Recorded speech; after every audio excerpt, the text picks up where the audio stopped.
There's this style of clip.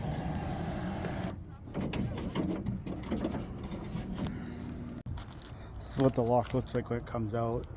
But my driver's door key, anything would work in it to unlock it. So that's why I got new ones. Now I just got to take this clip off and put this bracket on the new part. To get this clip off, you just bend that little tab right there up a bit. The clip slides forwards and it comes off.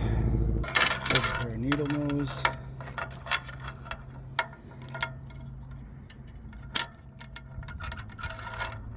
And I'm gonna turn this a little bit. Make sure it grips the little piece.